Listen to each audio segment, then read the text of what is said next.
For a little while there, I was hopeful that Bill Maher would come out of his leftist stupor. He was out there talking about vaccine mandates. He was out there talking about how woke culture was garbage. But then, of course, his Trump derangement syndrome got in the way of him making a full recovery. But we're going to see this all put on display with his discussion here with Jordan Peterson on his Club Random podcast. Let's get into it. But before we get to the clips, please like and comment on the video so we can break through the algorithms. Here we go. When you're not fully on the woke train, you are somehow just thrown all the way across the field into that bin. That's what bothers me about the way people react to you. It's like, and me. I have some objections to it too. Yeah, and me. You know, it's like it's just how's that going for you? So because childish. You've been it's so naive and childish. You've been standing up to the woke mob more and more. Of course. And so what's been the consequence? Of course. Not many people are doing that. No, you're right. Well, the consequence is some people left the building. I can't give an estimate, and I don't care, and I don't miss them. Other people joined. Like, there's a lot of people in this country who are tired of the hate and the hating, and I am one of them. I don't want to hate half the country, and I don't hate half the country. I would never vote for Trump, and I think he's an abomination. And Kamala, you know, do I have to love everything? No. And it's fine. And I thought she was great last night, and I can't be more thrilled that I would put my money on that she's going to win the election. But I don't hold my tongue about what is insane about the other side, because it's not nearly as threatening as not conceding elections, which Trump does not do. So that's where I am on that. But I also understand that Trump, I think, will go away after this. I think he's kind of finally reached his Joe McCarthy stage where it's like people are tired of it. It just took longer. But Trumpism won't go away. And I would define Trumpism as a fear of the insanity of the far left, which is not completely unjustified.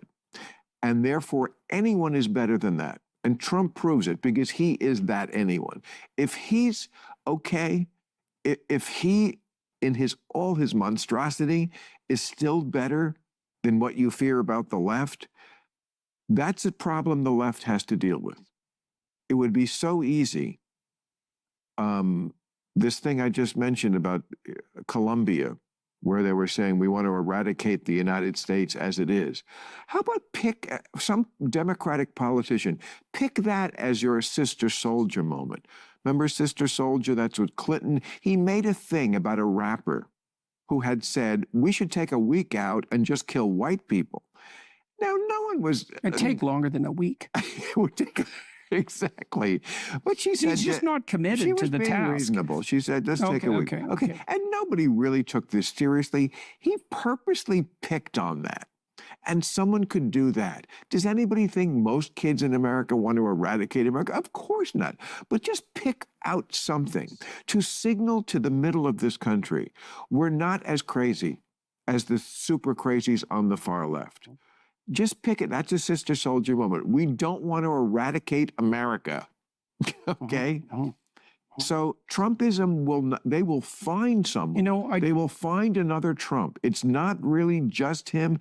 As long as there's things that scare them about the things you've gotten in trouble with, gender, and the, you know, the hysterics about racism, not that it isn't a real thing, but all this, you know, freedom of speech issues, parenting issues, all these things that really scare them. And again, not completely without justification. Well, there's plenty of reason to be scared of the radical left. That's what I'm saying. Until you take care of that problem, they will always come up with a Trump.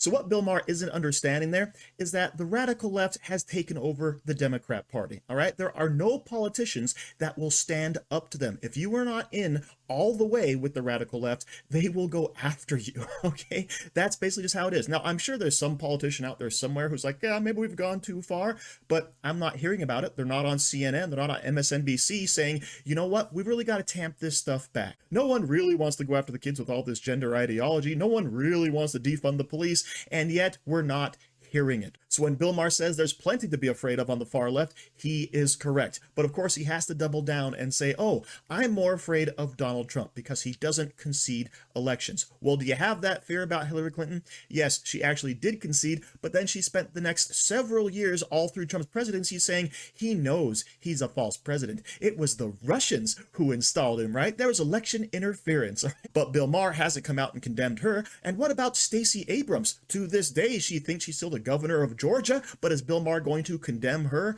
No, he's not, all right? What Trump did was contest an election through all legal means necessary, but he's conflating that with the January 6th fiasco, which of course has a lot of questions and a lot more really interesting information coming out about it as well, but let's go ahead and get back to it.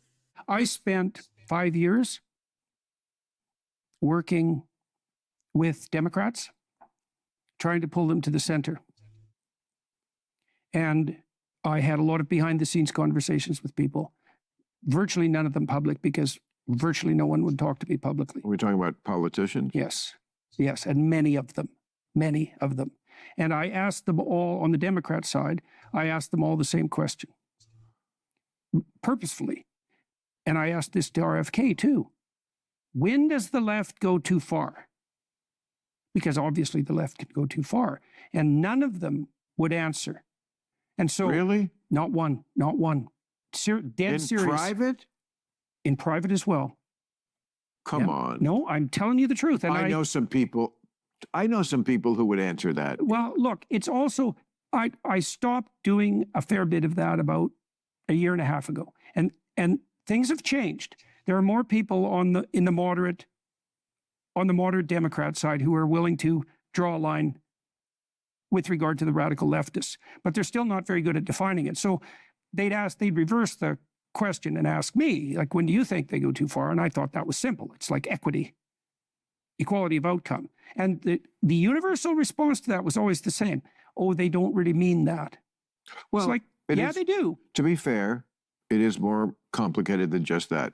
Equality, meaning equality of outcome, I believe in that too.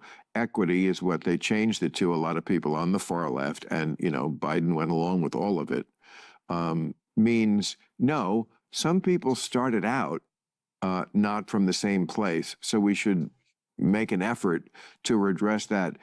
I believe in some of that theoretically, and some of it in how you would put it into practice. You can't just say, okay, let's, some people weren't even at the starting gate for the first 350 years, and now go. Of course, there's going to be remedial, I think, things that we can do, and we're doing many of them. We're doing some of them anyway. But do I think it means we should, like, make it that medical school is not something that you can only get into completely by merit? No, because no one wants a doctor who got there by affirmative action. Yes. Right. But you would count what I said to be valid, right? That you can't say, if you started 300 years late, we expect you to be. I guess this is one of the things that probably tilts me in the more conservative direction, and partly as a social scientist, is that well-meaning interventions seldom have the outcome that's designed. Correct. So even and it's really a radical problem. Okay, so the historical solution to the problem of unequal distribution of, say, even of opportunity, is that everyone is treated the same under the law, regardless of anything, regardless of wealth, regardless of race, right, age, status. It's the same. Now, obviously, there's elements of that appear unjust. So if you make $1 million a year and you get $1,000 fine for speeding, that's a lot different than $1,000 fine for someone who makes $12,000 a year. And so then you might say, well, maybe your fine should be income adjusted. Okay, but the problem with that is, like, okay, you're differentially privileged with regards to your wealth. Well, how many dimensions of differential privilege are there? And the answer to that is, well, there's as many dimensions as there are differences between people. And that's an infinite number of differential advantages and disadvantages. And so I'll give you an example that I think is quite germane. So there's obviously disparity in wealth. Well, one of the best predictors of wealth is age. older people are richer. Well, why? Well, obviously, because they've had their whole life to work. Race. So, yeah. Even more. Okay, but let me make the case with this for a minute. Okay, so then you might say, well, it's very unfair that the old people have the money. It's like, yeah, fair enough, buddy. But the young people have the youth. And if I'm serious, and if you took the old person and said, look, you give me all your money, I'm 18, you give me all your money, and I'll be 65, and you get to be 18 and broke. But would you actually take that bargain? Because I wouldn't. That's another sign of differential advantage, is you've got the disadvantages of being old, but now you're not quite as stupid. So, Not quite. that's no, right. It's awesome not being stupid. Yeah. So Bill Maher starts out this segment by saying he actually believes in equality of outcome, but then completely contradicts himself and says, well, maybe it shouldn't apply, with like doctors, because obviously you want to have the best people possible being a doctor. Well, that's not what equality of outcome means. It means that everyone gets to be a doctor, no matter who you are. And of course, the whole idea of equality of outcome is ridiculous, because you're always going to have people who are bigger, stronger, faster, smarter, more handsome, okay? You're not going to have equality. All you can do is provide equality in opportunity, and then, of course, let people make their own decisions and work as hard or as little as they want, because they have their own free will. But this is totally beyond Bill Maher, because he is at his core a leftist. So thank you for watching. Don't forget to like, share, comment, subscribe, and stay safe out there, people, because they're coming after you.